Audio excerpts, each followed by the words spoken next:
Sponsored by Canadian Model Railroad.ca and by donations from patrons like you.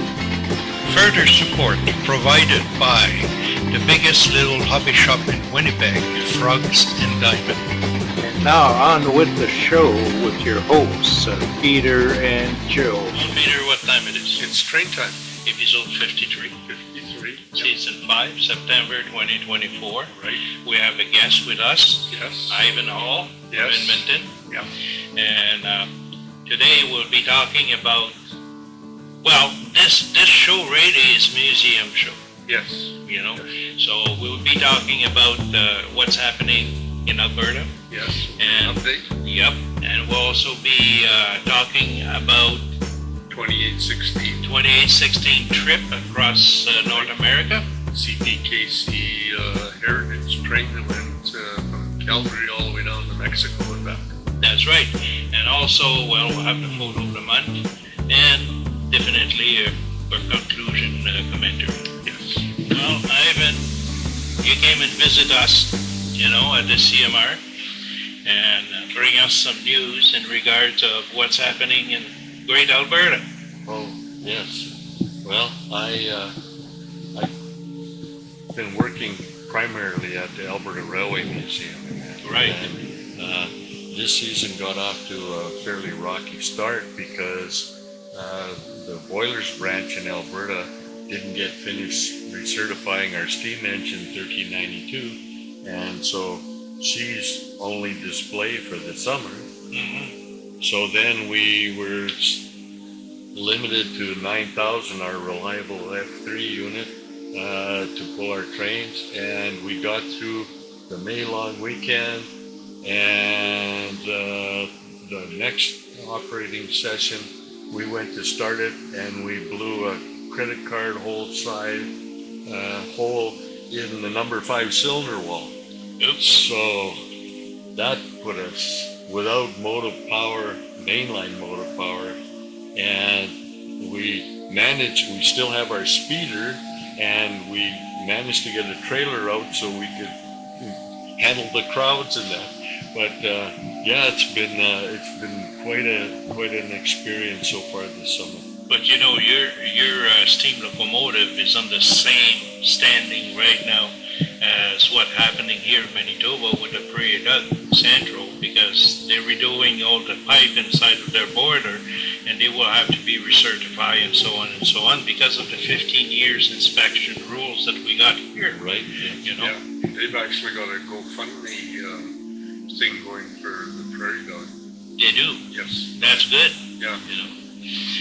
We heard about that in Alberta, and I can pass on to you that the Alberta Central Railway out of Stettler, their number 47, they had some issues, and they have decided to really limit the steam operation for it this summer. They're running most of their excursion trains with diesel power. So, yeah, it's, I don't know, bad year for steam, I guess. I don't know. It seems all the place so happened here in Canada where all the steam engine for excursion, for whatever reason, they have to be recertified or repaired. Yeah. So, but that's okay, because we know at that point that when you take a ride with those locomotives, even if it's your pleasure of riding, you know it's safe. Yes, absolutely. Yeah, always have to keep that in mind. Safety first. For sure. And somewhere in the grapevine, we heard that your diesel power right now would be all remastered by CN. Yes, we've had a number of contractor locomotives on site from CNRL, mostly Jeeps, and they've been doing small maintenance on site, and it's a good revenue generator for the museum. And out of the clear blue, sort of after CP's historic trip to Mexico, with the 2816. yes, they wondered if they could use our matched pair of 6514, 6614 FA and B units. Right. We have them painted in the CN passenger colors from the 60s. And Yeah, they are heritage color. yeah, and they said we'd like to use them for a while. We'll get them up to specification, make sure everything is running. We know that the B unit is operational, but the A unit has a leaky cooling fin for sure. The batteries are not in that good shape, so we said yes, thank you very much, and and now, is there any compensation for their use by CN? Oh yes, we'll make sure that they're right up to stuff, and we'll return them in full operating condition. And we said, thank you. Yes. Yeah, they will be mainline certified.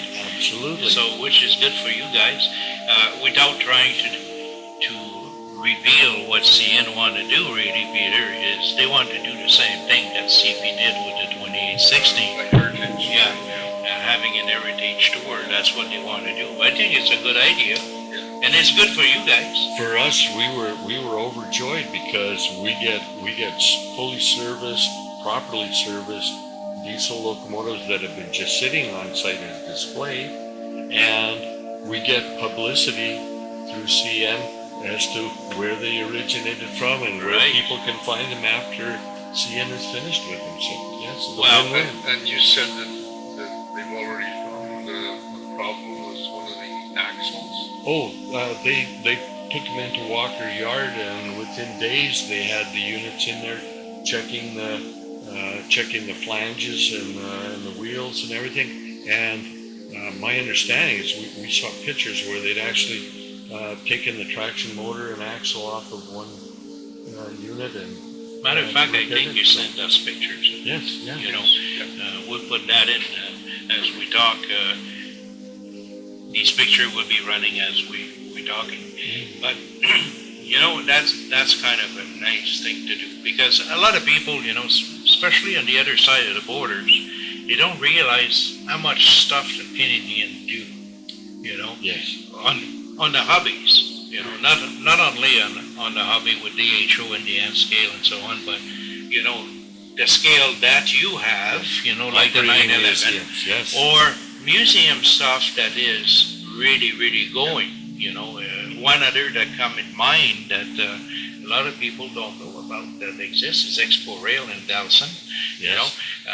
I had the chance to go there twice, right? And you don't have enough of a day to be there. Oh no, it's You a know, spectacular place. It's unreal. They're doing a lot of different things right now, and they're changing things and so on. And you can ride their tramways and on and on and on. But the same principle applies here with the Prairie Dog. It applies with your club there and so on. It applies also when you're running your scale. You know, that's an Air 3, I believe. Yes, that you run that. Iron Horse Park. Yeah. The So- Alberta Model Engineering Society. Yeah. So the Canadian people, you know, have been pretty inventive, you know, and very involved with the hobby and so on, and the construction of things. Oh yes. And we have alliances with different museums across Canada and into the United States. We have CP 5000. It's a unit built in the mid 50s. It's surplus to us because we're CN and Northern Alberta Railway. We had some people show up and looking at it, and there might be a deal in the works where it'll find a new home. We had people up. We have a Grand Trunk GP9 that CN had in Walker Yard surplus. They gave to us, and we had some people from the Illinois Railway Museum in Chicago come up and, we're looking for something very close to that. You've got our attention. So yes, it's all these little partnerships across the country and relationships. So But you also got that nice locomotive that technically is too heavy for your tracks. Oh. You know, that also is a pretty darn good thing for your railroad. That was a blessing. We had asked, we had heard that CN was scrapping the whole line of their Draper covered wagon units, and we wondered if there was possibility of getting one. And no comment back, and then all of a sudden there's a phone call.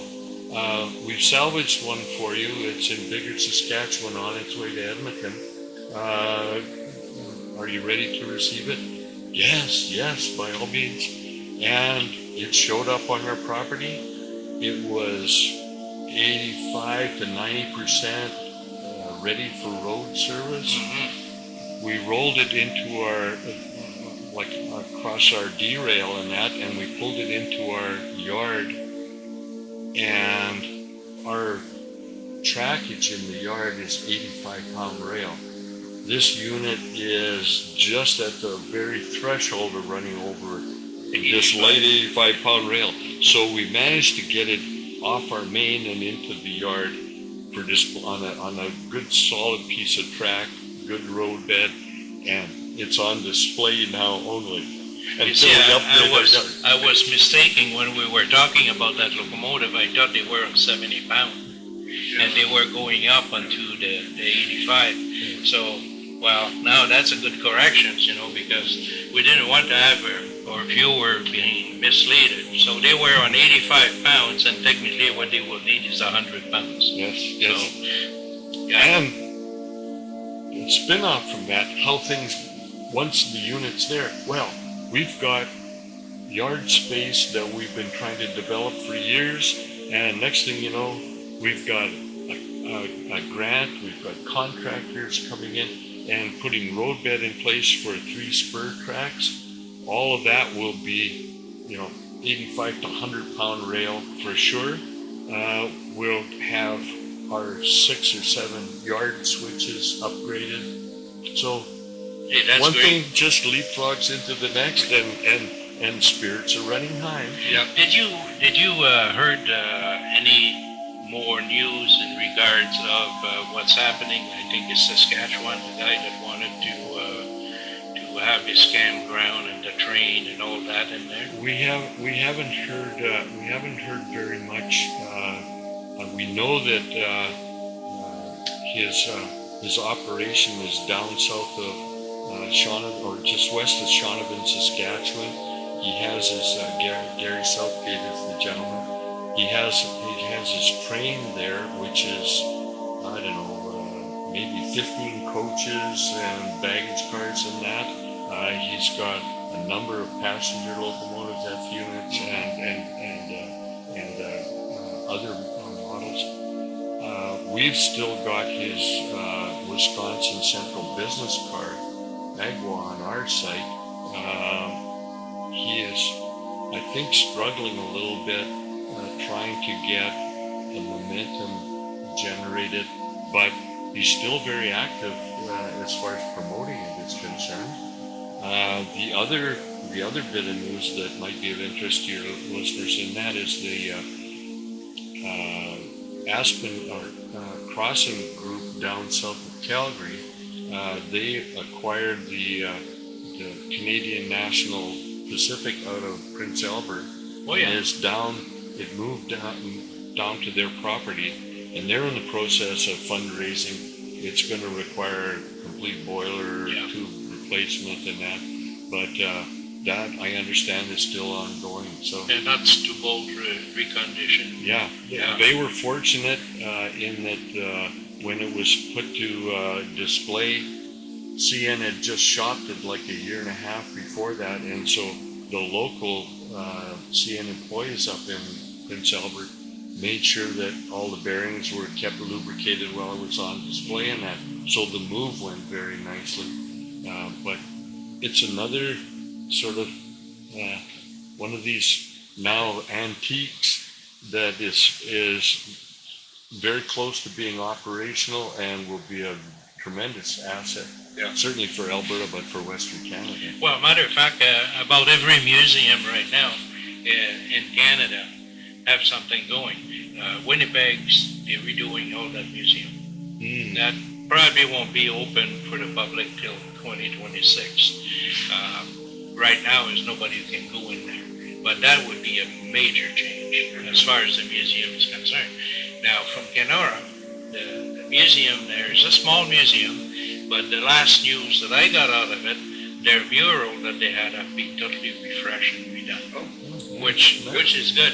And like you, and like all the other museum we got in Manitoba, they use a lot of student, and summer worker and that type of thing, Yeah. which creates some employment, and introduce younger people to the world of trains, and some of them, they will get their jolly of the hobby by having started that way, start with the one-to-one and end up with an HO and then scale. So I think it's great. Yes. We've been quite fortunate. The last 2 summers, we've had 4 summer students funded under the federal student program and that, and they're very keen, not so much on the railway equipment, but as presenting the story behind it. And so they'll do all of the background research and create a story that the public, who is maybe only marginally interested in trains, but they have this wonderful social story of how they influenced the community, immigrants coming, how they got here, the First Nations and how it affected them, and how that whole sort of collage blends together to make our Western society. Well, because all of that, whatever is represented, be it in your railroad museum or any others, is all cultures, is all history. Very few people really, Ivan, know the history of how the transcontinental railroad being built here in Canada, and the sacrifice that being made by so many people. And some people live in some towns here in Canada that don't even realize that town is there because of the construction of the railway. If not, that town will never have been there, right? Yeah, very much so. When you read the history of what the Canadian Pacific did, right, from one coast to another, it's truly amazing.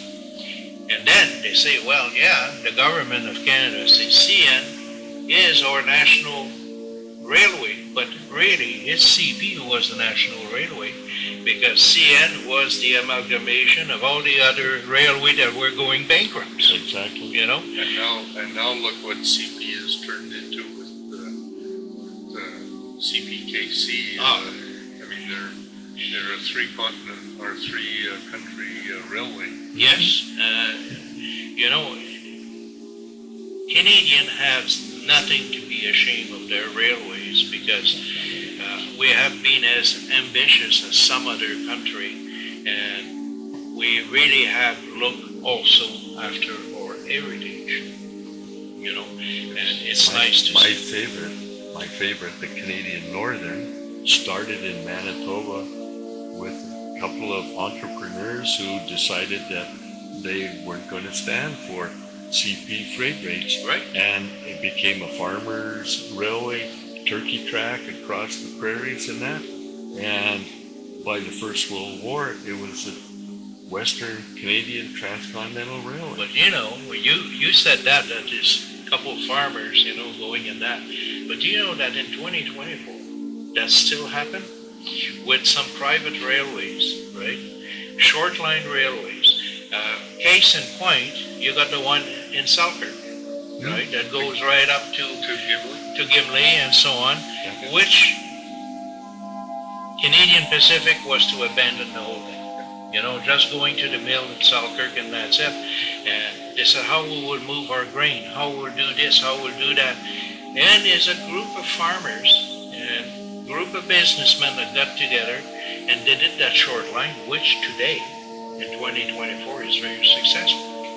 We have examples of that all across Western Canada.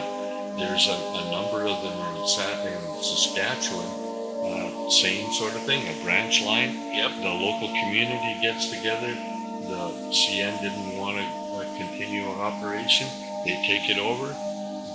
It becomes a social connection, a business connection. They're moving product to the west coast or to the lakehead. In my own province of Alberta, we have a branch line out of Camrose that went down to Forestburg. The guys, the Battle River Railway, they have, again, a group of farmers and businessmen got together. They run it as a grain operation and fertilizer as far as the agriculture community is concerned. But they have social events. They have 2 passenger trains, and they run excursion trains for harvest festivals or, whatever. Yeah. So it becomes part of the social network. Oh, absolutely. Well, Ivan, that was nice. We had a very nice conversation and discussion about We're drinking. glad we could get an update while you were here. Yeah. Well, my pleasure. Yeah.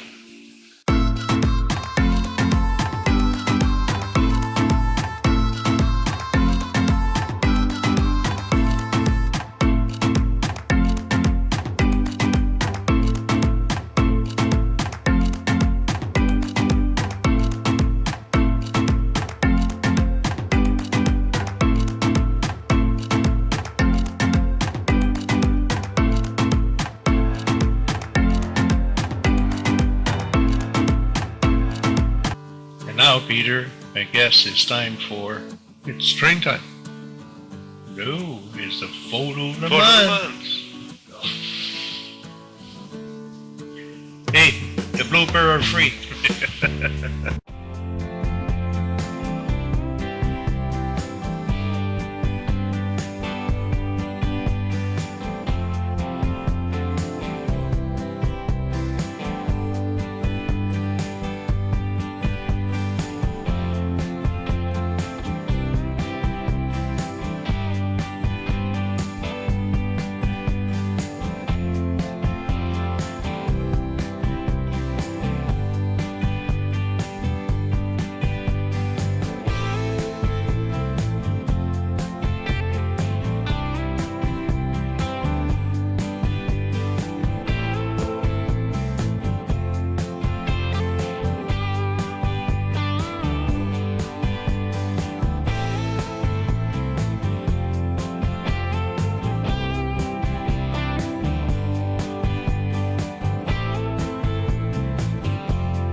And now we'll go with a visit of the 2816 2816, yes. going through Winnipeg Oh, yes. with Peter on location.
Well, Peter, I guess it was a pretty good show. We were very fortunate that it came through Winnipeg because originally it wasn't scheduled for Winnipeg, so that was really nice. I got a good setup to start with, and then we had a walk down the train. And the interesting thing for me personally was the converted heritage locomotive, the 90 Mac. Oh yeah, is the same number that I have upstairs on the CMR and HO. on the layout. 7013, yeah. Hey, well, So, yeah. coincidence, right? Yes, but it was nice to have a close look at it, and it's a vintage locomotive, and man, it covered a lot of miles, kilometers, I guess. And next month, for our viewers, well, we got to visit the CMR, all the progress we have done on the Rockies. Yes. And some comments from your brothers that visited, matter of fact, the layout. Yes. And then we got the dedications of the shelters Yes. of Transcona coming up next month in October. So, folks, I hope you enjoyed the show. We'll see you on episode 54. Yes. Which would be October 2024. October, yes. Till then, happy modeling. Enjoy. See you then.